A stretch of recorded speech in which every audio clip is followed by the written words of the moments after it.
कल्लू कौवा बहुत ही आलसी कौवा था।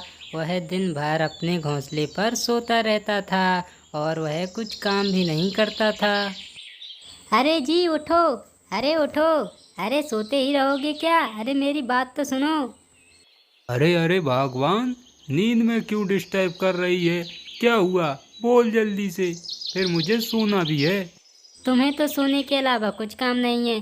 तुम्हें पता है ना, बारिश का सीजन आ रहा है। सभी पक्षी कुछ न कुछ धंधा पानी कर रहे हैं और पैसा इकट्ठा कर रहे हैं बारिश के सीजन के लिए। अरे अरे भगवान, इतनी सी बात के लिए तूने मुझे नींद से जगा दिया। तू परेशान क्यों होती है? धंधा पानी का जुगाड़ मैं कर लूँगा। टुनी, मैं क्या कहता हूँ, इस बार हम केले की खेती करते हैं। यदि हमारी केले की खेती बारिश से पहले हो गई तो हमारे पास कुछ पैसे होंगे, जिससे हम बारिश में अपना मजबूत घर बना पाएंगे। हाँ जी, आपने बिल्कुल ठीक कहा। मैं भी केले की खेती के बारे में सोच रही थी। ये खेती जल्दी भी हो जाएगी और केले भी हमारे जंगल में खूब बिकेंगे। चुन्नू कबूतर पेड़ पर बैठा हुआ था। तभी वहाँ पर उड़ते उड़ते बाजू चील आ जाता है। अरे अरे चुन्नू, ऐसे क्यों बैठे हो? आखिर तुमने इस बार खेती के लिए क्या प्लान किया है? किस चीज़ की खेती कर रहे हो? अरे बाजू भाई, मैंने तो इस बार केले की खेती के बारे में सोचा है। सही है ना? केले बेचेंगे और पैसे कमाएंगे। बारिश के सीजन से पहले हमारी खेती भी हो जाएगी। हाँ हाँ चुन्नू, तुमने बिल्कुल ठीक किया। अब मैं भी जाके कुछ धंधा पानी देखता हूँ। और फिर कुछ दिनों बाद टुनी चिड़िया और चुन्नू कबूतर की खेती तैयार हो जाती है। टुनी, देख रही हो ना, कितने अच्छे केले हैं। हमारी फसल तो बहुत अच्छी हुई है इस बार। यदि हमारे सारे केले बिक गए तो हमारे पास खूब पैसा होगा। और फिर अगले ही दिन से चुन्नू कबूतर पेड़ पर टोकरी रखकर केला बेचने लगता है। केले ले लो केले, केले ले लो सस्ते सस्ते मीठे मीठे केले। केले ले लो केले, आ जाओ ले जाओ ताजे ताजे केले। वह ऐसे केले बेच ही रहा था, तभी वहाँ पर उड़ते उड़ते मिट्ठू तोता आ जाता है। चुन्नू भाई, आपके केले देखने में तो बहुत अच्छे हैं। अब देखता हूँ खाने में कैसे हैं। मुझे केले दे दो। अरे मिट्ठू भाई, मेरे केले जैसे देखने में हैं वैसे ही वो अंदर से भी हैं। लो खा के देख लो। ऐसे ही चुन्नू कबूतर अपने केले बेचने लगता है। अरे जुगनू यार, एक यार मैटर हो गया है। वो यार मेरी पत्नी है ना, मुझे यार बहुत सुनाती है। मुझे सोने भी नहीं देती है यार। कहती है जाओ काम धंधा ढूंढो कुछ। मैं क्या करूं यार? अरे अरे सरदार, आप परेशान क्यों होते हैं? आपका जुगनू चमचा है ना, आपके लिए काम धंधा क्या फ्री का पैसा लाएगा, फ्री का। आप परेशान मत होइए। अच्छा तो यार कोई बता जुगाड़। अरे सरदार, आपको पता नहीं है?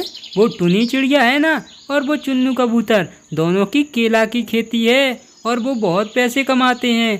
तुम ऐसा करो, जिस दिन वो घर पर ना हो उसके केले तोड़कर बेच दो, तुम्हारा काम हो जाएगा सरदार। अरे वाह जुगनू, ये तो तूने बड़ी कायदे की बात की है यार।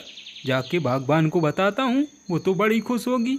और फिर कल्लू कौवा अपने घोंसले पर आकर अपनी पत्नी को टुनी चिड़िया की खेती के बारे में सारी बात बताता है। अच्छा जी, ऐसी बात है तो फिर आप मुझ पर छोड़ दो। जिस दिन वो दोनों घर से बाहर होंगे मैं आपको बता दूंगी। और फिर एक दिन टुनी, मैं क्या कह रहा था, बारिश का समय निकट है और हमारे पास ज़्यादा पैसे भी नहीं हुए।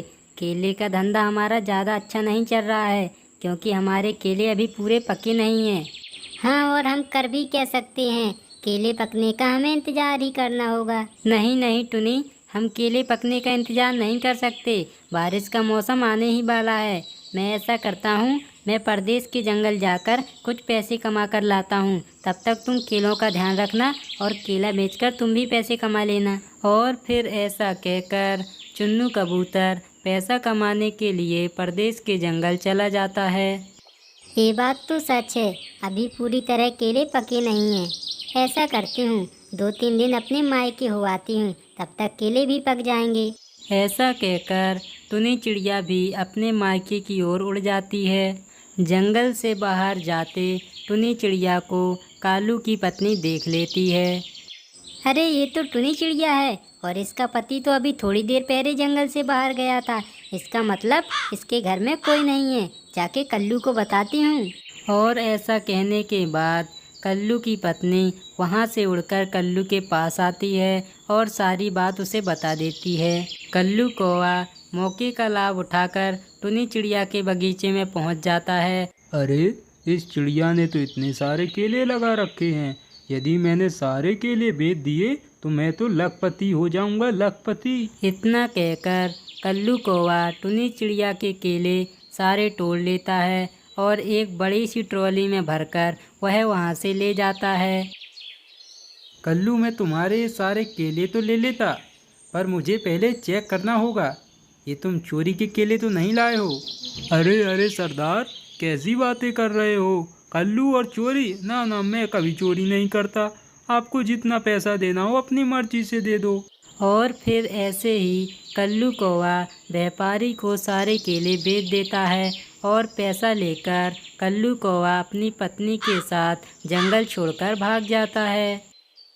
पूरे 7 दिन हो गए हैं। अब मुझे लगता है मुझे अपने घर जाना चाहिए। मेरे केले भी पक गए होंगे और फिर मुझे उन्हें भी तो बेचना है। ऐसा कहकर टुनी चिड़िया अपने मायके से उड़कर अपने घर आ जाती है। आज तो अच्छा मौसम है। ऐसा करती हूँ, बगीचे से केला लाती हूँ और उन्हें बेचती हूँ। आज मेरे सारे केले बिक जाएंगे।